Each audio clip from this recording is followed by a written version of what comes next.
My reflection stares back at me, the purplish blue swelling beneath my right eye impossible to hide.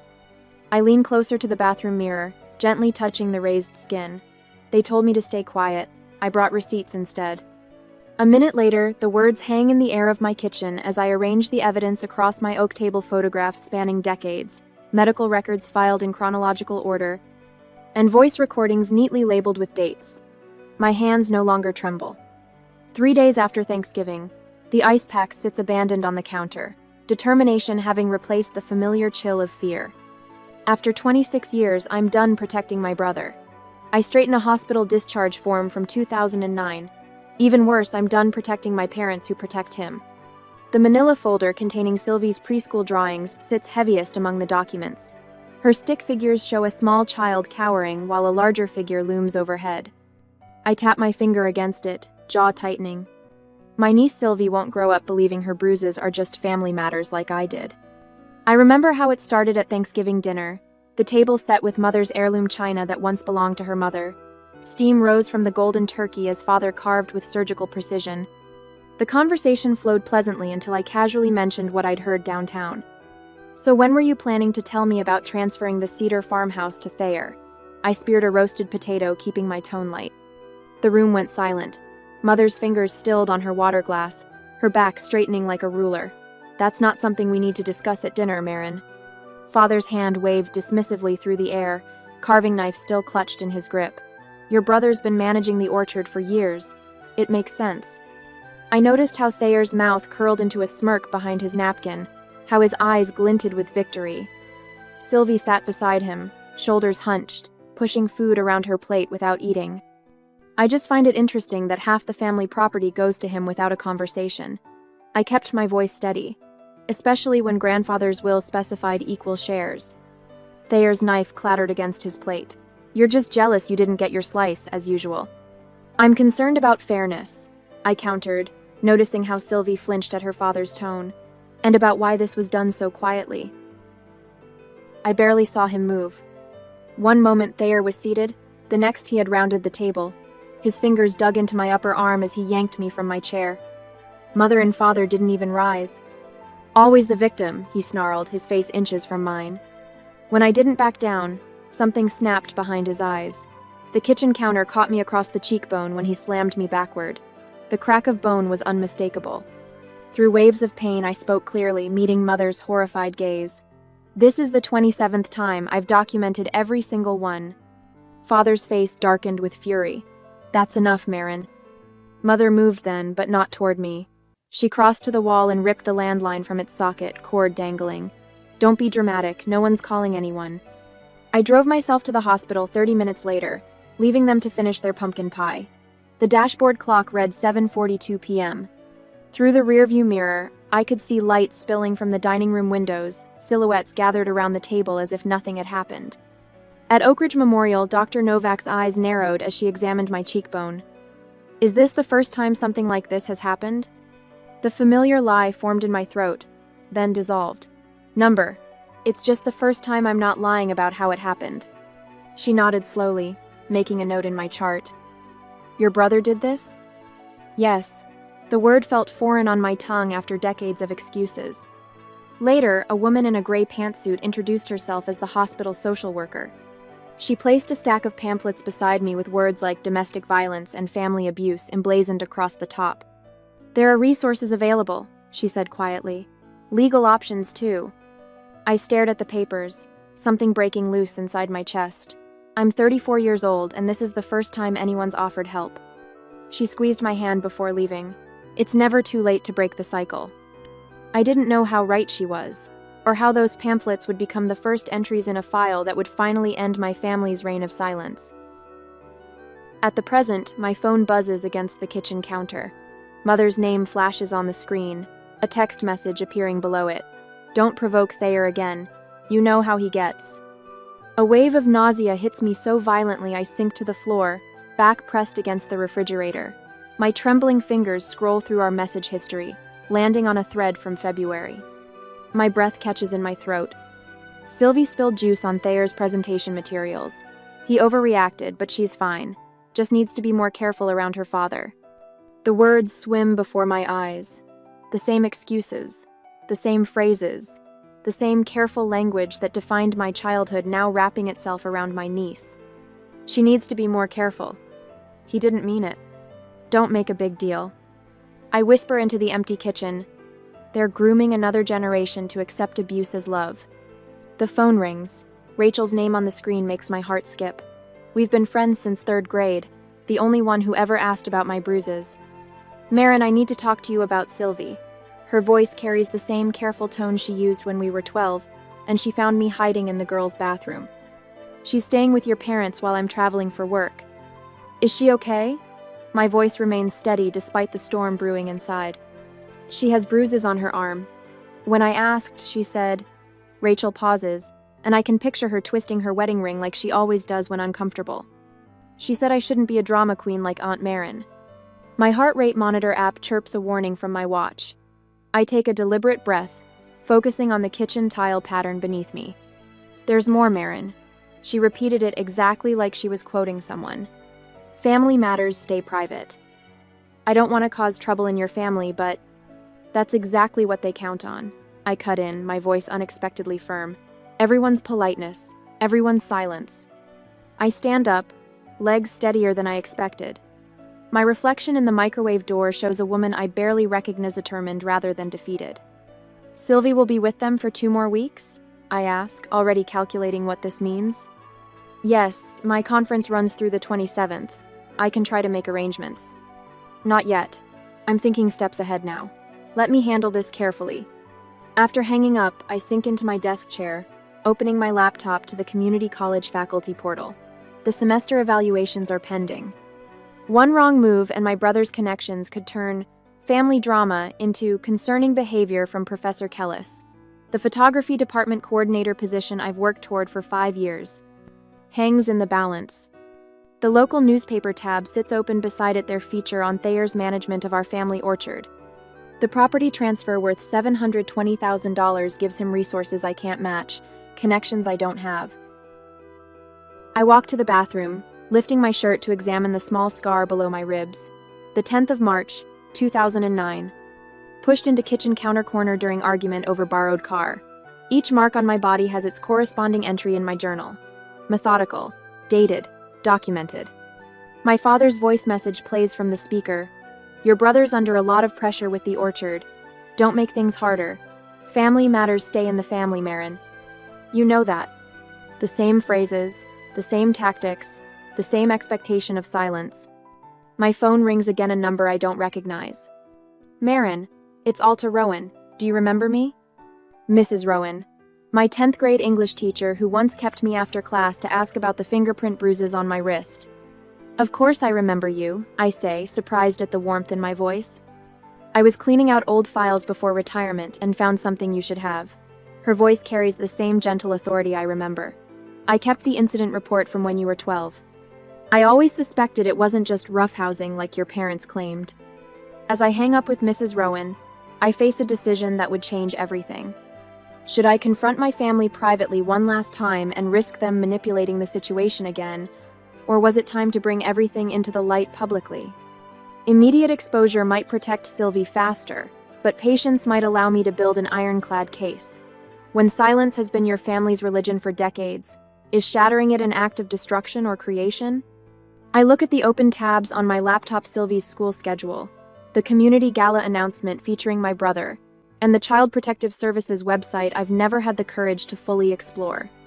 My finger hovers between them, trembling with the weight of 26 years of quiet compliance and the promise I made to myself 3 days ago, never again.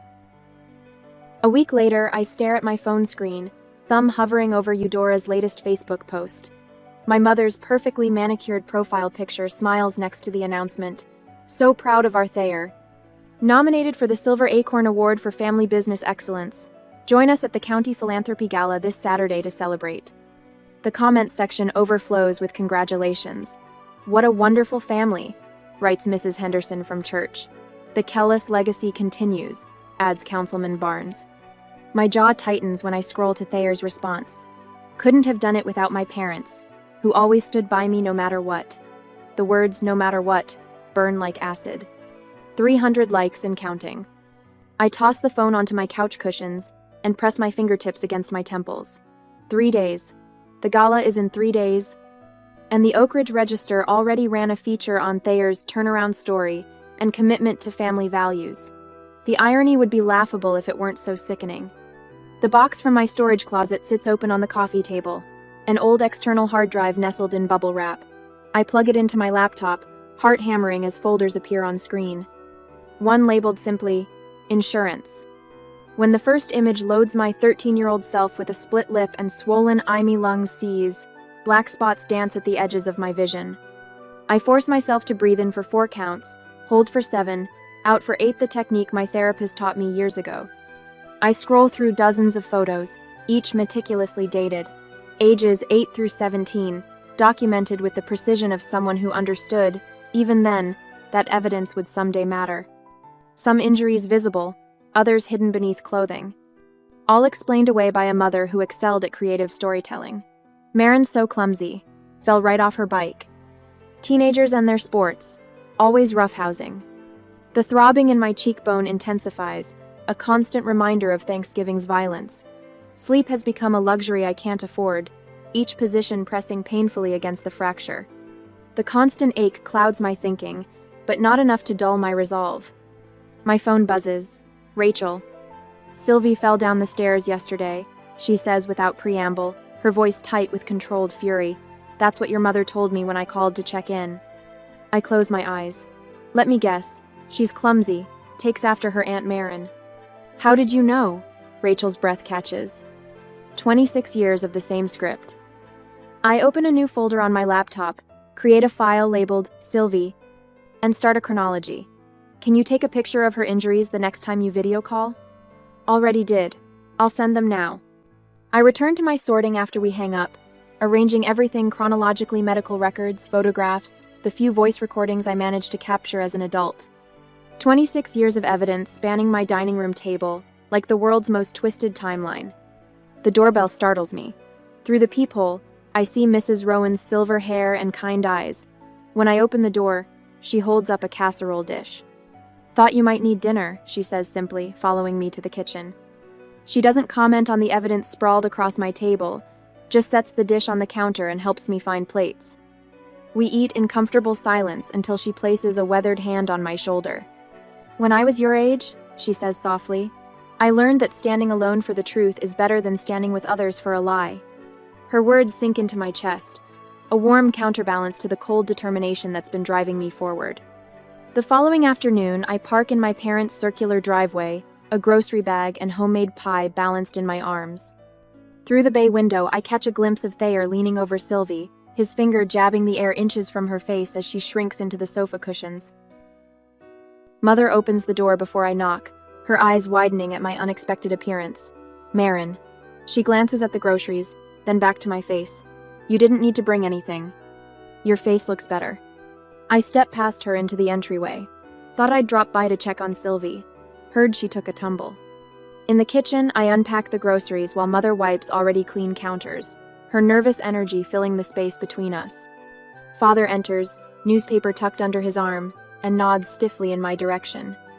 I found the old family albums in my closet, I mention casually, arranging fruit in the bowl. Interesting how all my photos were removed. Father's face hardens. Those albums are ancient history. No one needs to dwell on the past. Really?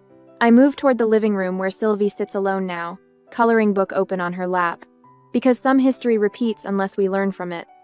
I sit beside her, gently touching her shoulder. She flinches slightly before recognizing me, then offers a tentative smile. Her sleeve pulls back just enough to reveal finger-shaped bruises circling her wrist. Something shifts inside me as I look at those marks against her small arm.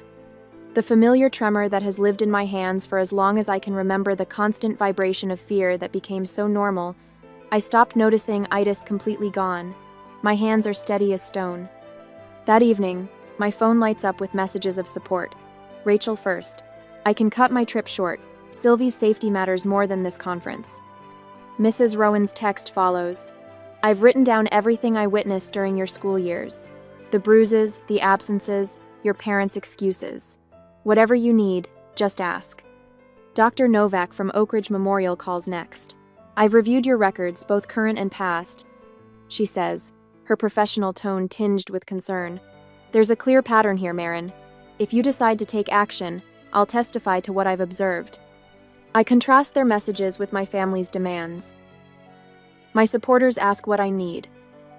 My family tells me what to feel.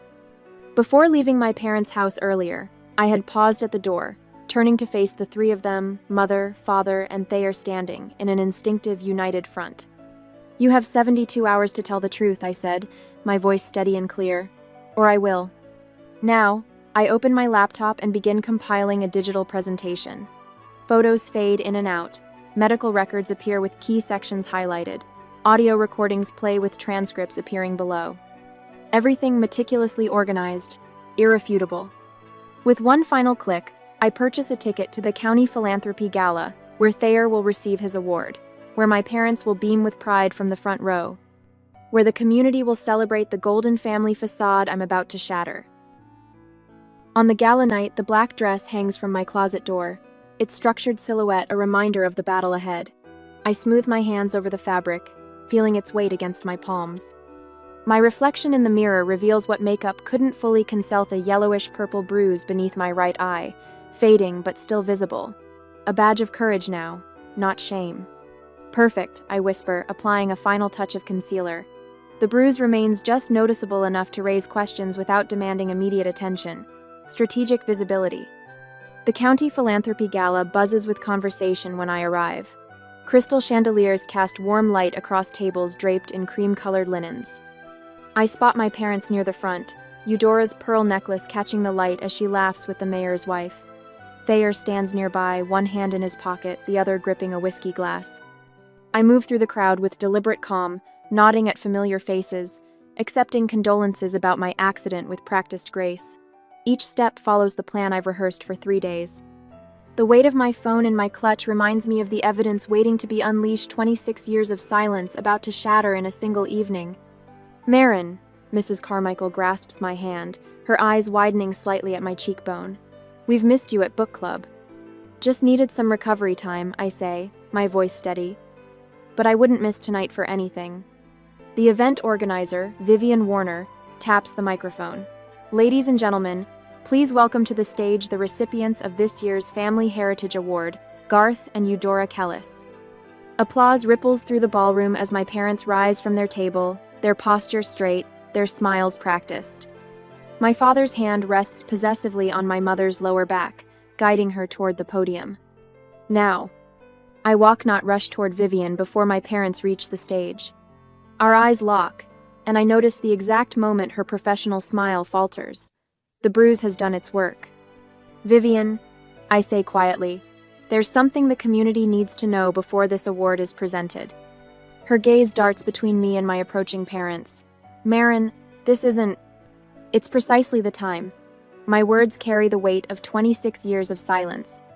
My father reaches us first, his hand clamping around my upper arm. My daughter is unwell, he announces loud enough for nearby tables to hear. She's always been troubled. His grip tightens, but I don't flinch. Instead, I turn my face deliberately toward the nearest cluster of guests, ensuring they see the bruise in full light. Whispers spread through the crowd like ripples in still water. Marin. My mother's voice drops to a frantic hiss. This isn't the place. Think about what people will say. That's exactly what I'm counting on, Mother. The crowd's attention shifts entirely to our family tableau. Conversation dies. Forks pause midway to mouths. The tension between us has become the evening's main attraction. Get her out of here, Thayer growls, striding toward us. His face flushes with the familiar rage that has marked so many family gatherings. He reaches for me, fingers curled into half fists, exactly as I predicted. 2 men from a nearby table step forward, creating a barrier between us. Thayer stops short, suddenly aware of the audience. Too late, his approach has confirmed everything without me saying a word. Vivian clears her throat. Perhaps we should. Let her speak, calls a voice from the back. Mrs. Rowan stands near the dessert table, her silver hair gleaming under the chandeliers, her chin raised in challenge. Standing at that microphone, facing not just my family but our entire community, I wonder, am I about to destroy my family's reputation, Or am I finally giving us all a chance at honest healing? Sometimes truth is both destruction and creation. My gaze sweeps the room. Rachel positions herself near the entrance, phone raised to record everything. Doctor. Novak slips through the door, manila folder tucked under her arm, responding to my text from 20 minutes ago. My support network, assembled and ready. For those wondering about my face, I begin, my voice stronger than I've ever heard it. This isn't an accident. This is what happens when you question family decisions at the Kellis dinner table. Murmurs ripple through the crowd. Several of Father's golf partners exchange glances, shifting their weight from foot to foot. My brother Thayer did this at the Thanksgiving dinner, I continue, while our parents watched, the same brother you're celebrating tonight for his family values. I retrieve my phone, pulling up the recording I made last week. My mother's voice fills the ballroom. Sylvie, stop that crying right now. Don't be a drama queen like your Aunt Marin. Nobody likes girls who tell tales. Eudora's carefully composed face crumples. Her hand flies to her throat, fingers clutching at her pearls as if they're suddenly strangling her. I have 26 years of similar recordings. I say, watching as Garth's friends step subtly away from him. 26 years of hospital visits. 26 years of being told that family matters stay private. Thayer's business associates huddle together, exchanging troubled glances. The Orchard partnership discussions from last week seem suddenly precarious. Vivian steps to the microphone beside me. Mr. and Mrs. Kellis, would you care to address these accusations? My father's jaw tightens, but for once he has no ready answer. My mother stares at the floor, her foundation unable to hide the flush spreading across her neck. Thayer looks wildly around the room, seeking the support that has always been guaranteed. For the first time in my life, I watch their control crumble in real time. Receipts, as it turns out, speak louder than reputation. Mrs. Rowan catches my eye and nods once, the gesture containing decades of waiting for this moment. Rachel gives me a thumbs up, her phone still recording. Doctor. Novak stands ready with her evidence, another voice to confirm what I've always known. The silence stretches, a different kind than what has defined my family. Not the silence of secrets kept, but the silence of truth finally heard. The weight of silence lifts from my shoulders as I stand before the glittering crowd at the County Philanthropy Gala. Father steps forward, a paper trembling in his hand like autumn leaves before a storm. His face, normally composed into careful authority, now twitches at the corners. Ladies and gentlemen, he announces, voice pitched higher than normal. I regret this unfortunate scene. My daughter has been struggling with difficulties. He brandishes what appears to be a psychological evaluation. Through the spotlights, I can see my name at the top, followed by clinical terms, persistent delusions, and paranoid tendencies. Mother glides forward in her pearls, hand pressed against her sternum in practiced concern. We've tried to get her help. This is part of her illness. The crowd murmurs. I see doubt creeping into their expressions. For 26 years, the Kellis family has been Oak Ridge County royalty. Who would question them? Thayer approaches with calculated smoothness, his smile never reaching his eyes. I've always protected my sister, even from herself. His words drip with false compassion as he turns to the audience. When she was a teenager, she'd make up stories. Marin has always needed special understanding. Father's final blow comes with a suggestion to Sheriff Wilson, standing near the refreshment table. Perhaps Marin should be removed, for her own good. The familiar tightness creeps into my throat, that old feeling of being disbelieved, dismissed, erased. But tonight, it dissolves into something else entirely. I reach for the leather portfolio tucked under my arm. My hands no longer shake. I have receipts, I say, voice clear as a bell in the sudden quiet. The projector screen behind me illuminates with the press of a button on my remote. A hospital record from 1998 appears, listing a fractured wrist, age 7. Fell from a tree, Father had told the doctor. The next slide, X-rays of cracked ribs, age 12. Roughhousing with her brother, Mother had explained. I advanced through the slides methodically. These are hospital records spanning 26 years, each injury documented, each excuse accepted. My voice grows stronger with each image. A photograph of my bruised back, timestamp matching the Kellis annual summer barbecue, 2010. A broken finger from Christmas, 2013. Mrs. Alta Rowan kept records too. I nod toward my former teacher, standing tall near the back of the room. She documented my unexplained absences after accidents. Notice how they always followed family events. The crowd has gone utterly still. I press play on an audio recording. Mother's voice fills the ballroom. Just tell the doctor you fell on the stairs, Marin. No need for dramatics. Another recording. Stop crying, your brother didn't mean it. The final evidence slides onto the screen, 2 photographs side by side. My bruised arm at age 9. Sylvie's identical bruising, taken last week. Family patterns repeat unless someone breaks them. I say, looking directly at my parents. I was silent for 26 years. Silence doesn't heal, it infects. Mother's face has gone bone white. Father's jaw clenches so hard I can see the muscle jumping. Thayer's eyes dart toward the exit. The crowd stares in stunned silence, all eyes fixed on my family. The grand ballroom of the Oak Ridge Hotel holds more than 200 people, donors, business leaders, neighbors, all witnessing the truth I've carried alone for decades. Dr. Kira Novak rises from her seat, elegant in her dark suit. She steps forward, professional and composed. That psychological evaluation is a forgery, she states clearly. Miss Kellis has been my patient for 3 years. She exhibits remarkable resilience, not delusion. That document was not created by any ethical medical professional. Thayer's composure shatters. With a guttural sound, he lunges toward me, arm raised. You lying! 2 men from the Chamber of Commerce intercept him, restraining his arms. The visual confirmation of his violence speaks louder than any evidence I've presented. People move, then physically shift their positions in the room. Mrs. Rowan steps to my side. Rachel moves closer to the stage. Dr. Novak stands her ground. One by one, community members position themselves beside me, creating a human barrier between my family and me. Sheriff Wilson approaches, notebook already in hand. I believe we need to have a formal conversation down at the station. He looks directly at Thayer, whose face has twisted into something unrecognizable. The event organizer hovers uncertainly near the podium, the gleaming silver acorn award still in her hands. I walk over to her, the crowd parting.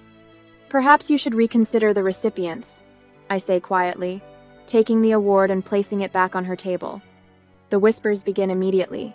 Legal consequences, police reports, property disputes, the orchard. I walk past my stunned parents, pausing beside Mother. Her hand reaches for Minnie, a reflexive gesture from a woman who taught me to hide bruises with makeup and lies. I lean close to her ear, my voice meant only for her. Tomorrow I file for custody of Sylvie. The sharp intake of her breath tells me she understands. The dynasty of silence ends tonight. The receipts have been tallied, the bill presented. And this time, the Kellis family will pay in full. Sunlight streams through the open windows of my living room, casting warm rectangles across the hardwood floor where Sylvie sits cross-legged, colored pencils scattered around her. 6 months have passed since the gala, and my home bears little resemblance to the fortress it once was. Sylvie's artwork covers the walls, bright splashes of color that have replaced the careful neutrals I once hid behind. Aunt Marin, what do you think? Sylvie holds up her latest creation, a family portrait with 2 stick figures standing hand in hand beneath a canopy of green. It's beautiful, I say, noticing how she's drawn herself taller than before, shoulders straight instead of hunched. I love how you've captured the pecan trees. Can we hang it in the dining room? She asks, her voice clear and confident, so different from the whispers of before. Over dinner each evening, Sylvie now speaks freely about her day, her opinions flowing without hesitation. The silence that once suffocated us both has been replaced with questions, laughter, and occasionally, tears that we don't have to hide. Tuesday evenings, my living room fills with voices as my support group for family abuse survivors meets. The circle of chairs expands each week, the stories shared becoming stepping stones rather than stumbling blocks. Looking in the mirror this morning, I noticed the scar below my eye has faded to a thin silver line. More striking is how Sylvie's face has transformed, laughter lines now more prominent than the tightness of fear that once pinched her features. 5 minutes until we need to leave. I remind Sylvie, smoothing my blouse as nervous energy flutters in my chest. The community center parking lot overflows as we arrive. Inside, rows of chairs face the small stage where a microphone stands. Unlike the gala months ago, I approach this platform by choice, my steps measured but unhurried. Thank you all for coming, I begin, scanning the audience that has tripled since my first talk. Among the faces, I recognize former family friends, neighbors who once looked away, colleagues who whispered behind hands. Silence isn't peace, it's protection for the abuser. Documentation isn't Dramot's defense. I say, the words flowing more easily now. The receipts I kept weren't signs of bitterness but building blocks for freedom. Afterward, in my garden where early spring tulips push through the soil, Rachel raises her glass in a toast. Mrs. Rowan and Dr. Novak join us around the wrought iron table, their presence a reminder that family can be chosen, not just inherited. To speaking truth even when your voice shakes, Rachel says, clinking her glass against mine. Sylvie approaches with handmade cards, one for each woman. For helping me and Aunt Marin be brave, she says, her voice steady as she distributes them. Later, after everyone has gone, I place 2 teacups on the shelf above my kitchen window. The first, my mother's antique porcelain, bears a crack running from rim to base, mended with gold that catches the light. Beside it sits Sylvie's cup, whole and unblemished, its surface uninterrupted by damage. On the counter lie the court documents granting me permanent guardianship and maintaining the no-contact order against my parents and Thayer. Beside them rests a leather-bound journal titled, Things We Choose to Say Out Loud, replacing the hidden notebook where I once recorded things I was told never to say. The mail brought a letter today, an invitation from the Pecan Orchard's new cooperative owners to their first harvest celebration. The property now supports 3 families who work the land together. As I look at these 2 cupstones bearing the scars of its history, one still whole, I wonder which is more valuable. Is it better to prevent all damage, or to learn that being broken isn't the end of your story? What would you choose? The wisdom that comes from healing, or the innocence that comes from protection?